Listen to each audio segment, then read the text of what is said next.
Estou aqui para fazer uma reflexão com vocês sobre a questão crucial, a questão central do debate dessa epidemia, que é a questão de como se comportará a curva, quantas pessoas serão atingidas, o grau de letalidade que tem essa epidemia do coronavírus, comparando até com outras. Essa é uma discussão que hoje está posta na mesa.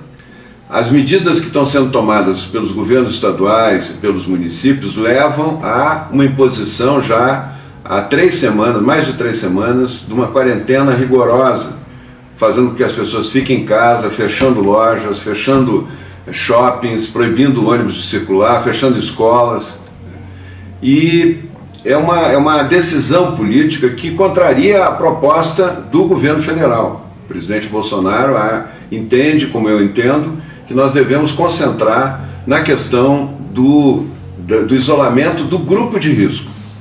E eu me baseio na experiência que eu já tive de comandar o enfrentamento a várias epidemias, com um bom resultado, onde nós concentramos nos grupos de risco, protegemos o grupo de risco e não impedimos que a vida continuasse.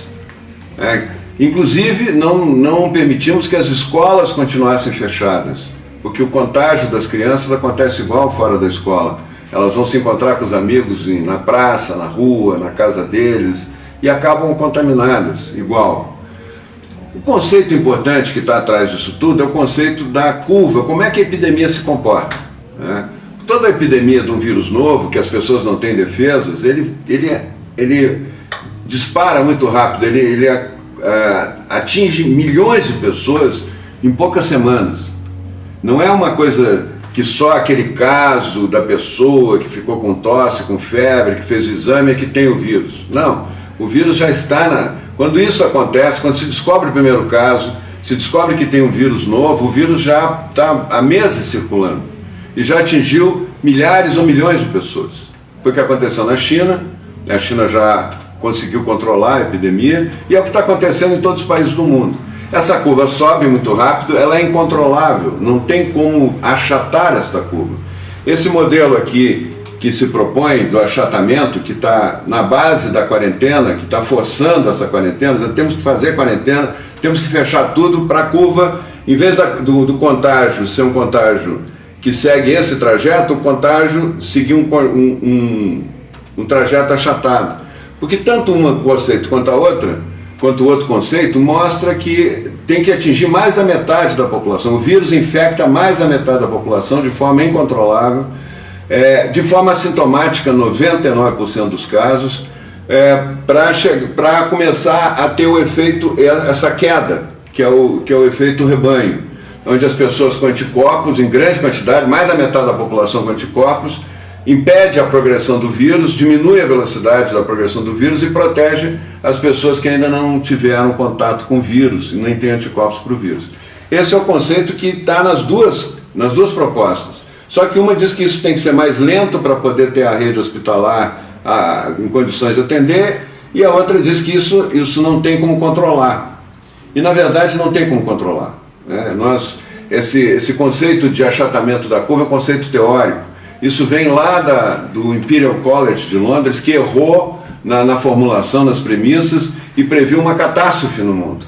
Previu milhões de mortos nos Estados Unidos, milhões de mortos na Europa, 500 mil mortos no Reino Unido, e os seus seguidores no Brasil já prevê 1 milhão de mortos no Brasil.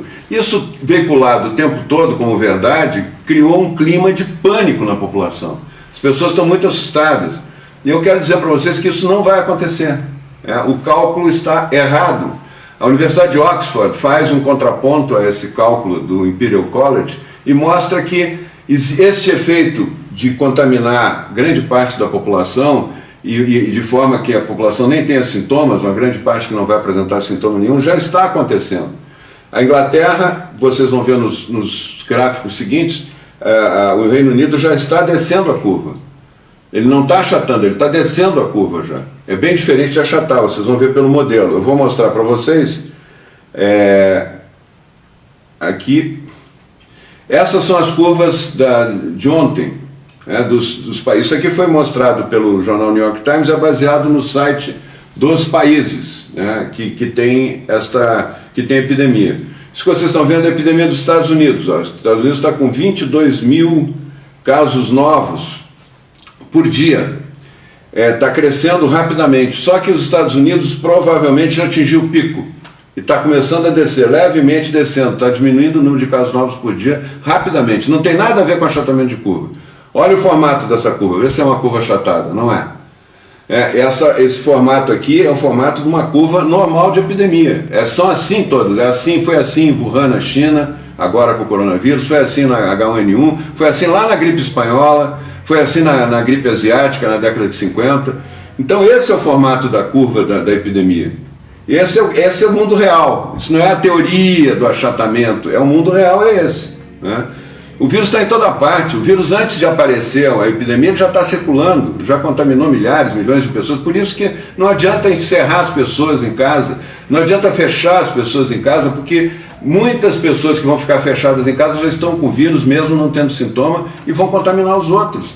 E a contaminação vai se dar dentro de casa muito maior do que fora de casa. Isso que aconteceu na Itália, quando resolveu fazer a quarentena, triplicou o número de casos, devia diminuir, foi uma quarentena radical, triplicou o número de casos, aumentou muito o número de casos na França, quando resolveu fazer a quarentena. Todos os países que resolveram, inclusive os Estados Unidos, quando resolveu fazer um regime mais duro de quarentena, fechar comércio, fechar tudo, piorou a epidemia, não melhorou. Que a base do raciocínio disso é o estudo do Imperial College, que tem premissas erradas. E o mundo está mostrando, a vida está mostrando que não é assim. Isso aqui são as curvas de morte, as curvas de novos casos. E não é só os Estados Unidos, não é só a Espanha, olha, a Alemanha, isso não é uma curva achatada. A Itália já chegou no pico e está caindo. Uma coisa é achatar uma curva, outra coisa é chegar no pico e cair. A Itália já está entrando, a Itália no final de abril termina a epidemia na Itália. Como a nossa aqui, o pico da nossa epidemia vai ser em abril, né? Provavelmente na terceira semana de abril, e termina no final de maio. Nós vamos entrar junho já praticamente sem epidemia no Brasil, por esses cálculos, por essas projeções todas que estão se fazendo. Aqui a França e o Irã, vê se isso não é uma curva achatada. E eles estão fazendo lá, está toda a população de quarentena a semana, desde o dia 17 de março, estão de quarentena lá e a curva só sobe. Mas está começando a cair também. A França está entrando, já chegou no topo e já está descendo, já está no pico da epidemia, provavelmente. Canadá, olha o pico, toda a população de quarentena no Canadá, todo mundo, comércio fechado, olha o pico. Vê se isso aqui é uma curva achatada. Não é. Não vai ser. E está chegando já para o Canadá, provavelmente está chegando no topo da curva e já está começando, o pico, e vai começar a cair, não tem nada a ver com o achatamento da curva. E olha o Brasil, vocês acham que essa curva aqui, com essa quarentena que nós estamos aguentando, esse sacrifício que milhares de pessoas, milhões de pessoas já estão passando fome, porque não conseguem trabalhar, porque não conseguem sair, ter as lojas funcionando, a compra dos seus serviços acontecendo, olha se isso é uma curva achatada. É uma curva aguda, está subindo cada vez mais rápido.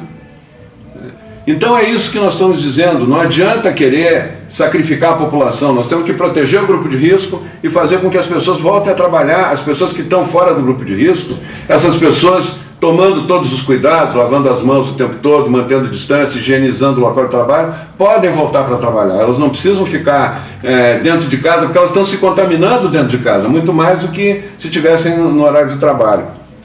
E eu queria mostrar outras curvas aqui, Portugal, Israel, não tem curva achatada, a Áustria está caindo, a Itália está caindo também, né? A Rússia, olha como está aguda a curva da Rússia, olha a Suécia está começando a cair, Filipinas ainda não, né?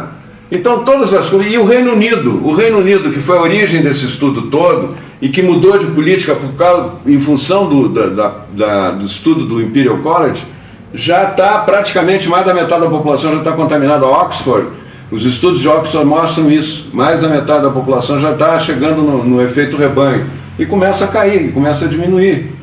Não é com a curva achatada, não é com a quarentena que eles estão fazendo isso, porque a Inglaterra estava sem quarentena até umas 2 semanas atrás, agora resolveu fazer quarentena e subiu mais ainda. E está caindo a curva, né? Olhem quem teve um bom resultado. Essa é a curva da Coreia. Olha, a Coreia subiu e desceu, mas a Coreia não fechou um bar, não fechou um restaurante, não fechou uma loja. O que a Coreia fez foi muito simples, foi isolar o grupo de risco e testar todo mundo. Testou quase 80% do país. Então localizou precocemente os casos que estavam começando, isolou esses casos, evitou contágio. E olha, a melhor curva que tem no mundo hoje é da Coreia. Porque não fechou, não fez quarentena forçada de ninguém. Então, voltando aqui à curva, vocês viram todas as curvas que nós mostramos. São curvas de ontem, né, no mundo todo. E agora, olhem a imagem dessas curvas. Né, olhem a imagem delas. E me digam agora que essas curvas estão chegando no pico. Né? Se elas fossem achatadas, elas teriam esse formato aqui. Elas sendo no ciclo normal, elas terão esse. Essas curvas que vocês viram estão mais próximas disso ou disso? Não precisa ser nenhum gênio em epidemiologia para entender isso. Muito obrigado.